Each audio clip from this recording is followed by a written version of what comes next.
Now we're going to go ahead and load in our JSON data. The first thing we need to do that is to actually import a number of additional classes.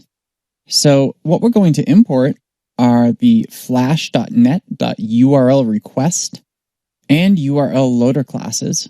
Additionally, the flash.events.event class. And we'll see how all of these are used as we go through this. Inside of the question bank class, let's go ahead and declare a new private constant, JSON_URL, and this is a string which points to our data folder and questions.json within that. A constant is exactly like a variable, except a constant's value cannot change at runtime. We also have a number of variables which we're going to use in our application. So one is going to be named JSON request, and that will be our URL request object.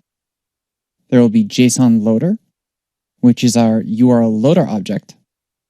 And then we have our question array, which is a basic array to hold all of our question data. Let's go ahead and initialize our question array as a new array. This will make the array available for us to populate with data. The data itself will come from our JSON file, so we'll invoke a function called loadJSON. Now this function doesn't exist yet. However, I have the code for that right here, so let's paste that in.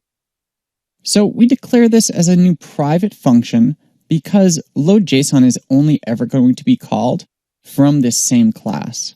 So we don't need for it to be a public function like our constructor function is.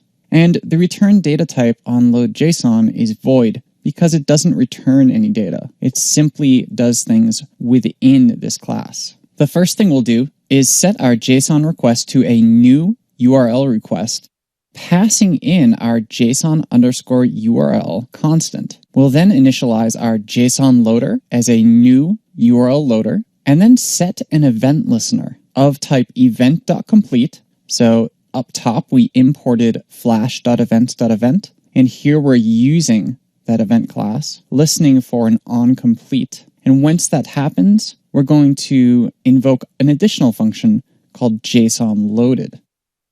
To actually set this off, we invoke the load method off of JSON loader, passing in our JSON request.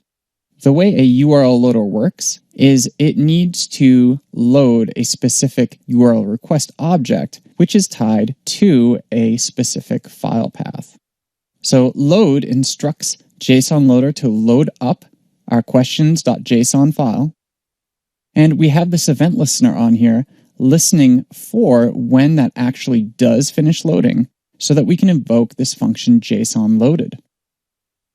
We'll paste in the JSON loaded function here. And this is again a private function called JSON loaded. It's being invoked by our event here. So this event.complete comes across through here and we can access that if we want to. And it returns no data, so we type that to void. Inside of the body, we create a new variable called JSON data, which is a simple object, and set that equal to json.parse. And then we pass in e.target.data. So this is actually coming from our event complete notification here, this argument. So e.target is going to be our loader object, and the data attribute of that object is whatever is being loaded in through our JSON file. So basically the contents of the JSON file right here are being parsed through json.parse. At that point, we can create a for loop to go over each particular question object within JSON_data.questions.